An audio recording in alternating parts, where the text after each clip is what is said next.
your main event. Introducing the hosts of Wrestling with Freddie, Jeff Dye, and Freddie Prinze Jr. What's up, everybody? Welcome to a brand new episode of Wrestling with Friends, originally known as Wrestling with Freddie back when I was lonely and had no friends, no wrestling friends, and I had to do this podcast all by myself. But now and forever, I get to have my podcast partner, Mr. Jeff Dye. How are you, sir? It's good to see you. Feeling good. How you feeling, Freddie? I'm good, man. All the anxiety that I had last week is finally subsiding and going away, and it looks like my house is going to make it, so I'm happy for that. Happy for my kids, and they've had a good week. You know, we've been down here in Southern California, like halfway between San Diego and Los Angeles, and I've been taking my son K1 go-kart racing. Shout out to K1. You guys are awesome. My son set another track record there. He's a sick little race car driver. That's what he wants to do, is race open wheels when he grows up. He makes me watch these. Oh, dude, he makes me watch this show on Netflix. I don't remember what it's called, but there's this dude named Lewis Hamilton who's an open wheels F1 racer. And we watched this show that was about him and some other drivers too. But my son is like, that's Lewis Hamilton. And he has some of the quickest reaction time in the world. Dad, I'm like, okay, dude, sick, whatever, man. Your son's got good taste, because Lewis Hamilton's not only an amazing race car driver, but he's a cool guy, and he dated Nicole Scherzinger, so respect. I don't know who that is, but I know who Lewis Hamilton is. And she's the lead Pussycat Doll smoke show. Oh, I think she was on my sitcom back in the day. My character had a dirty dream, and all the Pussycat Dolls were in the dream, and they came and did a cameo for the show. Well, right on, Lewis Hamilton. Shout out to you, dude. But anyway, so we've been doing that. We did some miniature golf. My son hit 2 hole-in-ones. I got one. Sarah got one, and my daughter Charlotte all got hole-in-ones. But he had the most, he kept reminding us. And those were the first couple days where they were laughing again and smiling and giving each other shit and just doing normal brother-sister stuff instead of worrying, which is, it sucks to watch your kids stress out and feel like there's not too much you can do about it. But go-karting helps for all those people that need help. If your kid's going through something, take that little shit go-karting, and all of a sudden all their fears go away and all that anxiety goes away, because they're going 30 miles an hour in an electric go-kart and drifting around turns like a stud. We made the most of it, are much more fortunate than other people who lost everything that we know. But I'm glad that this is finally coming to an end, and people can start getting back on the road. You know what doesn't stop, though, is motherfucking professional wrestling, Jeff. That's right. And you know I'm telling the truth when I cuss. If I'm not cussing, I'm probably telling you a fib. So we're going to talk some pro wrestling today. We appreciate you guys tuning in. There's not going to be a Thursday show. I only have so much time that I can bust these out on, so I'll try to make this one as long as we can. Penta, if that's okay with you, sir. He's my favorite. All right, sick. So Chad Gable demanded a match against a great luchador last week. He said, Adam Pearce, I want a match against a great luchador. That's what he said. And Adam Pearce said, oh, I think I have someone for you that you may not know. We all knew it was as Michael Cole said, the worst kept secret in professional wrestling. I love that. I like that. Yeah, it's cool that he kind of breaks the wall a little bit. That he wasn't allowed to do that back in the day. And there were a lot of Latinos in the crowd and a lot of wrestling fans in the crowd that knew about his work. And you sneaky little fuckers are watching AEW because you knew his Cero Miedo, and everybody did it. So I don't want to see all that hey, we hate you, we hate you. No, we hate you more. You guys like each other. You just don't want to admit it. So anyway, Penta made his debut, and Chad Gable, who is a legit Olympic athlete, is able to sell and make people look friggin' fantastic. Took the craziest sell off of, they called it a Mexican destroyer. And it looked like he bounced off his head 2 feet in the air, which if you watch in slow motion, he's real safe with it. And his head doesn't even touch, which is insane because it looked so brutal. But he bounced up in the air off his head. He did a head bounce and landed. And I literally went, holy shit. And the crowd then started going, holy shit. But yeah. I didn't even mean to do it. And then at the end of the match, Penta wins the match. Good guy won the match.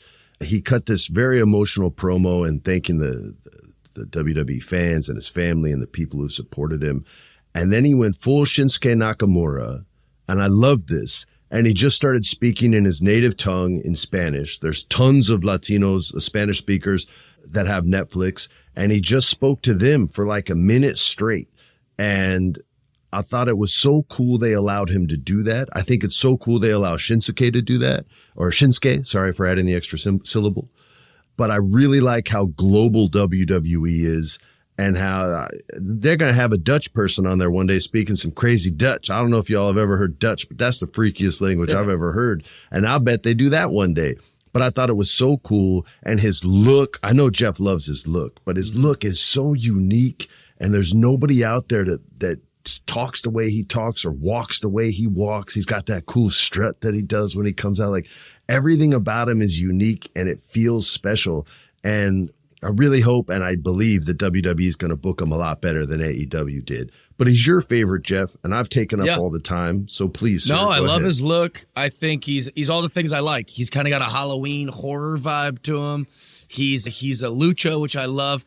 The flippy, all that. I love all that. I love the mask. He's literally everything I like about a wrestler. This match really showed that how valuable Chad Gable is. Oh my God. It was a beautiful match. Like, absolutely, like Chad Gable. I mean, there was a little rust in moments, but Chad Gable sold everything. It was absolutely perfect. And I know you covered it already, but when he gave that speech, it was in Spanish, but it was basically a beautiful homage to the American dream. You know, he's like, dude, I was a Mexican, like just a Mexican boy who had dreams of doing this thing. And you could see his family watching him, like, and recording. His daughter had like a tear in her eye, and they're like, I think his whole family was there, but one of his daughters was like recording it on his phone, and she's tearing. I was just like, this is beautiful. Like, he's arrived. He made it. Like, it's not that WWE is any bigger than AEW, but this moment was huge. I couldn't be happier. I think everything is great. I just hope we keep pushing with it, we keep running with it, and we don't lose this, I think, what could be the next Rey Mysterio, the greatest luchador of all time. It shows you that they're definitely looking for him. Like, with the opportunity they gave Dragon Lee, the opportunity they gave Santos, you know, they're Sin Cara, definitely... they blew that. Well, yeah, that one didn't work so well, but they're definitely trying to find, like, because Ray can't wrestle forever, even though it looks like he can. But they got to find him, and I really hope they do, man. The Penta just came off so freaking cool and smooth, and he had style. Like, I love his walk, man, where he puts, like, his hand out, and he has, like, one foot in front of the other, and he's, like, creepy, strutting like, down. little dance. Dude, it's so very good. whorish. I love it. Yeah, I liked it a lot, so he was awesome.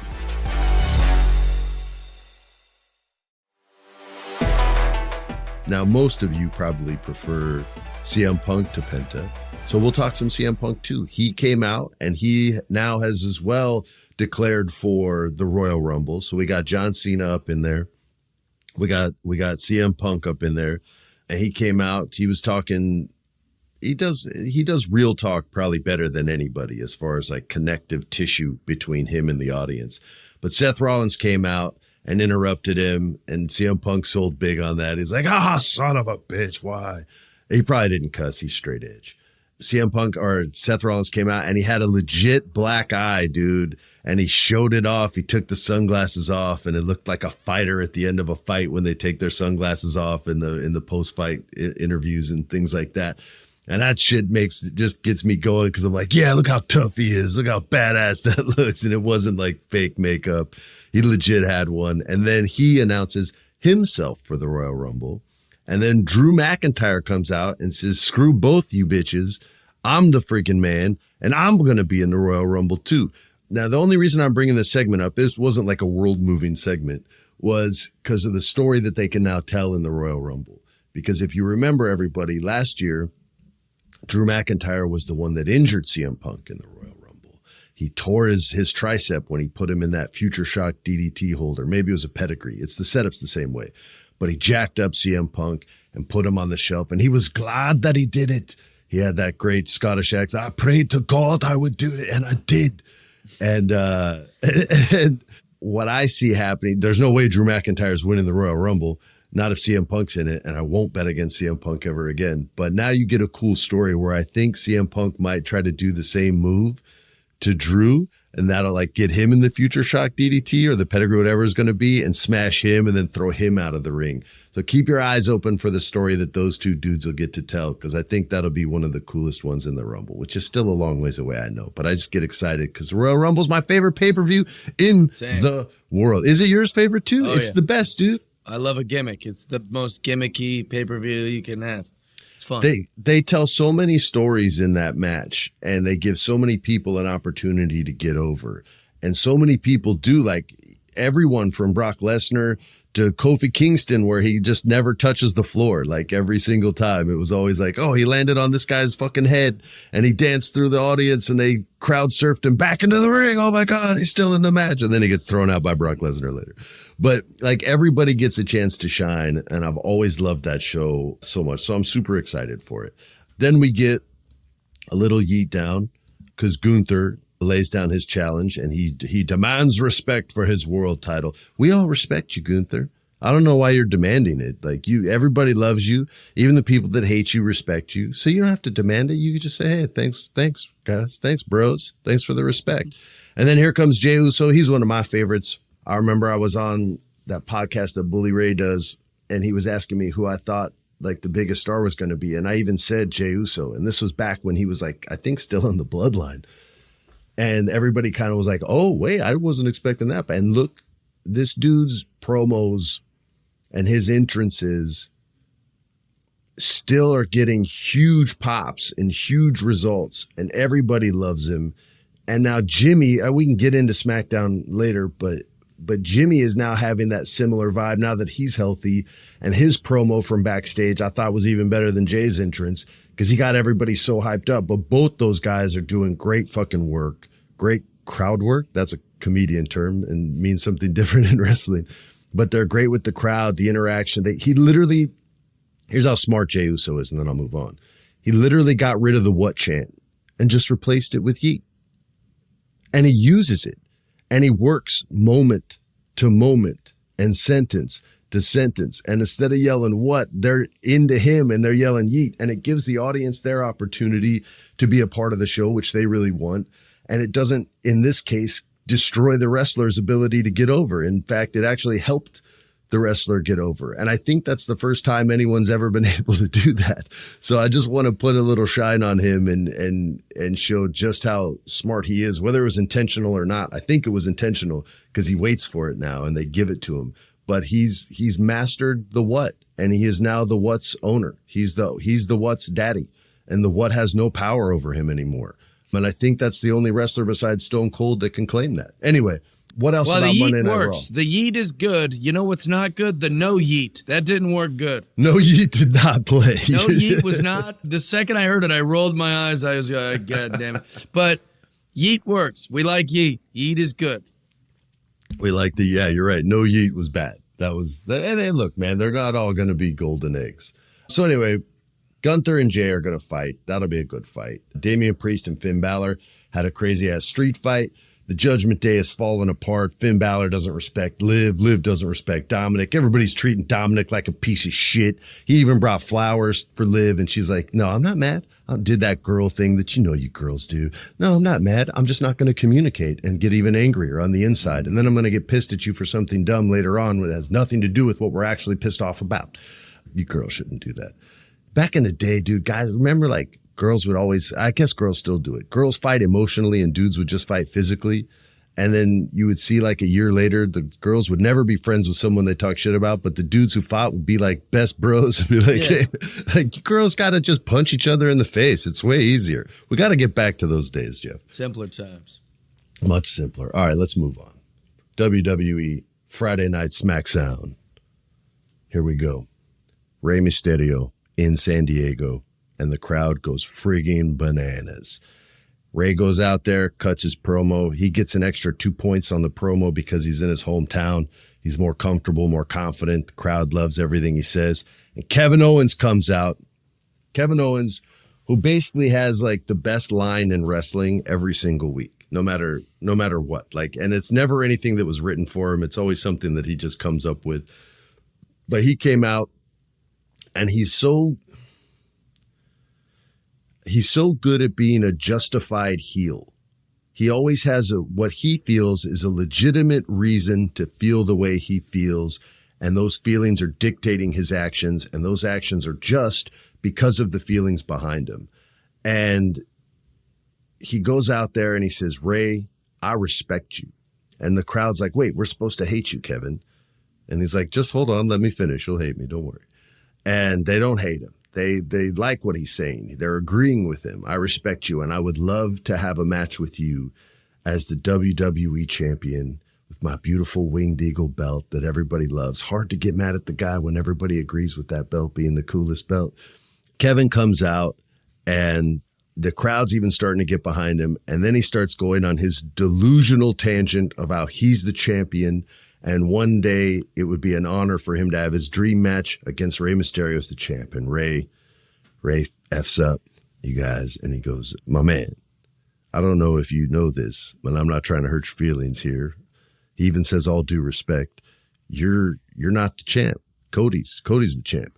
And the energy in this segment is kind of low right here. And you're wondering how this is going to work. And it's all on Kevin to kind of bring the energy back in this. And he's like, wait, what did you say? What did you say? And he just like goes crazy and loses it. And he just floods the segment with energy, and the whole crowd gets behind it.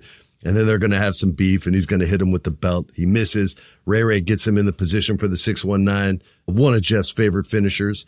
And Kevin rolls out, and he grabs his belt, and he cuts what the best line in wrestling of the week. You have to watch it. I won't say it. And he backs out of there. And then Ray and him get a match for later that night, which is going to be the main event. And Kevin gets his dream match against Rey Mysterio. I love Kevin Owens. I don't know if he gets as much love on other shows as he does on this, but I'm sure he has. Like I don't pay attention to the internet as much as you do and our producer does. But correct me if I'm wrong. Kevin Owens is universally loved, yes? Yeah, but underrated in my opinion.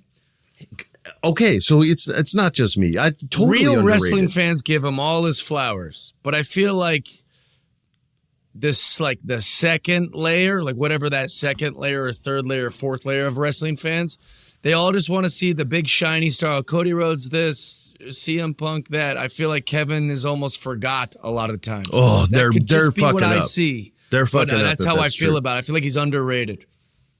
No, he's the man, dude. If people aren't hip to Kevin, you got to start watching his promos on YouTube or whatever format you do it, because they're such next level. Even before he was in WWE, they were pretty damn good. He's much more refined now because he has a lot more experience. And he has to. Yeah, well, and he has to, but your performances on stage are much more refined than when you started. My acting's more refined than when I started. You know, he's just smarter with how he does things. But yes, in the corporation, he has to exist under these sort of corporate rules. But he does it really well, and he gets close to the line sometimes. Sometimes he plays it super safe. Man. But he still is always going to let you into the business a little bit. And I think that's why the hardcore fans love him so much, because he'll do that shit Eddie Murphy used to do in movies where he'd kind of like look in the camera for 1 second and be so like, funny. Is this happening right now? Yeah, okay, I think it is. He's very similar with his vibe without looking into the camera. MJF, Paul Heyman, Kevin Steen, all the best mic work guys. Like Kevin Owens. If you go to YouTube, watch some of his old promos. They're hilarious. Oh my God, they're hilarious. Yeah, and they're dangerous. He's more refined, he's also more censored because he's on TV, he's on Netflix, he's on USA. But when you get to watch him just go rogue because it's just some indie thing, and he can like.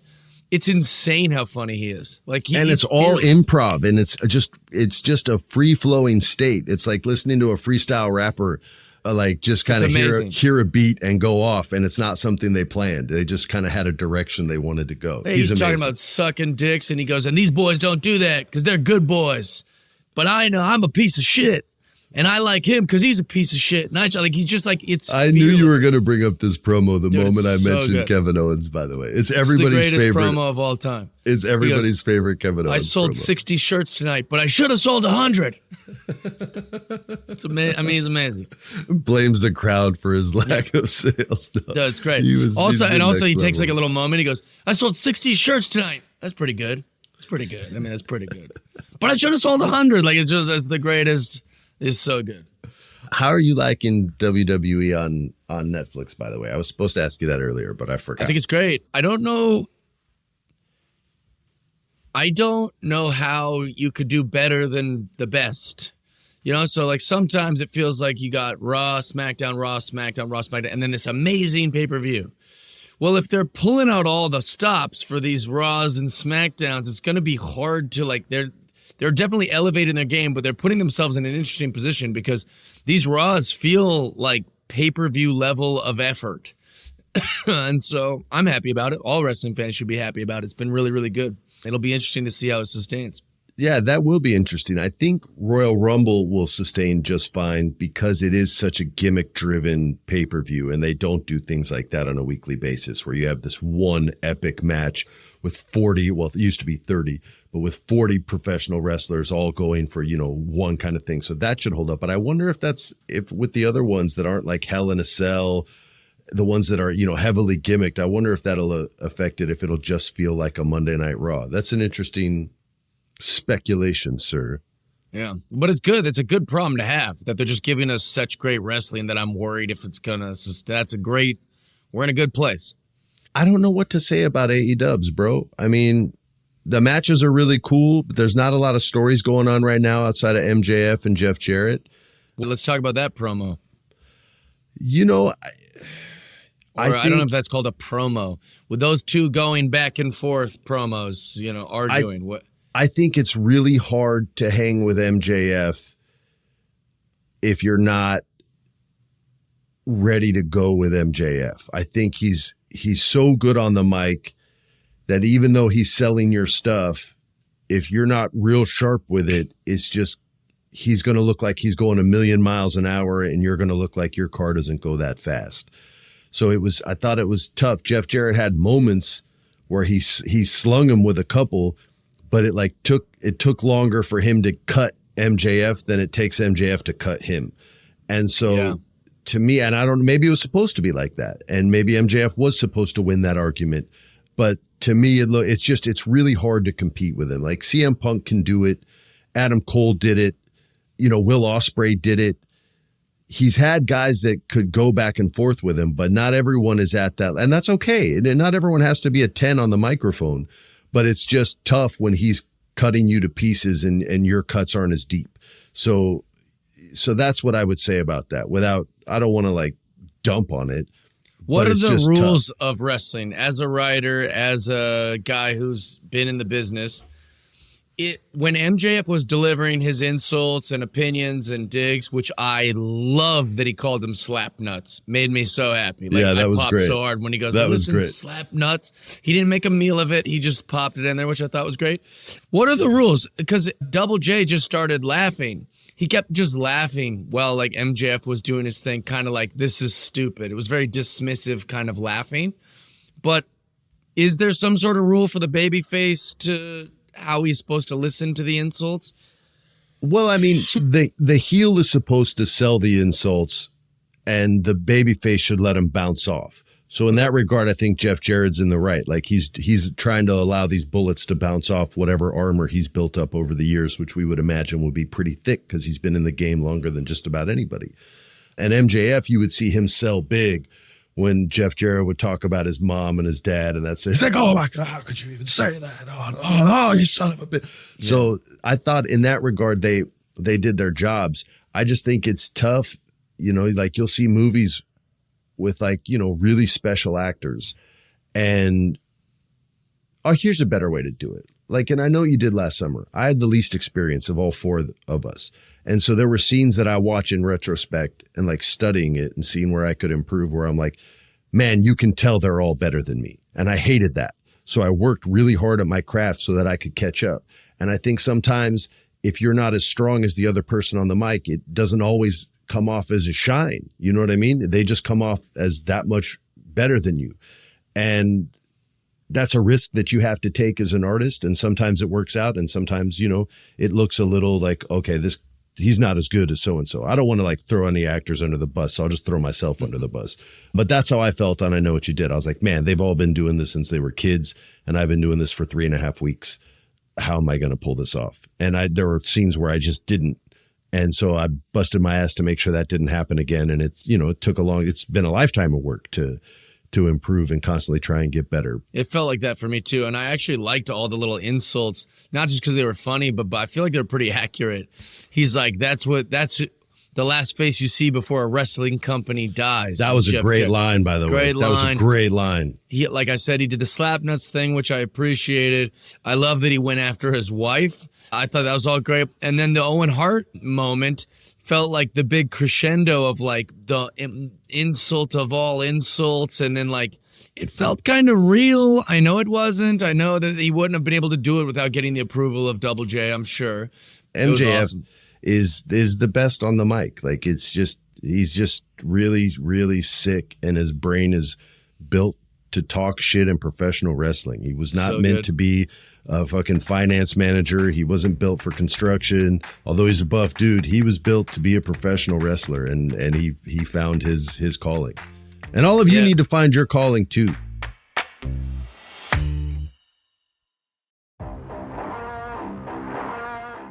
All right, I'm done preaching. I appreciate you guys for listening. No Thursday show, as we said. I'm very, very sorry. I hope you enjoyed this episode, and I hope that I'm back in my house, podcasting and watching wrestling in a normal fashion, in a gentlemanly fashion, instead of this ragamuffin fashion that I've been having to do it now. So I apologize for that, but I should be back home soon. They won't let us up my street yet, and it's the National Guard, so I'm not going to fuck with them. And you shouldn't either. On behalf, Jeff, tell the people where you're going to be this weekend before we say goodbye. I will be in the Baltimore area in Timonium at a comedy club called Magoobies, which is a silly name, but it's a cool place. I'm very excited. Sacramento was great this weekend. Thank you for everyone coming out. We sold out the shows and had a show, which was great. Very, very cool. NorCal's awesome. I've never spent much time in Sacramento. It was really, really great. Yeah, so Magoobies, Baltimore area, Timonium, Maryland this weekend, and JeffDye.com for all the other appearances when I'm coming to your town. That's Jeff Dye. I'm Freddie Prinze Jr. Thanks for listening. See you jerks next week. Peace. We love you. This has been a production of iHeart's My Cultura Podcast Network. For more podcasts from iHeartRadio, visit the iHeartRadio app, Apple Podcasts, or wherever you listen to your favorite shows.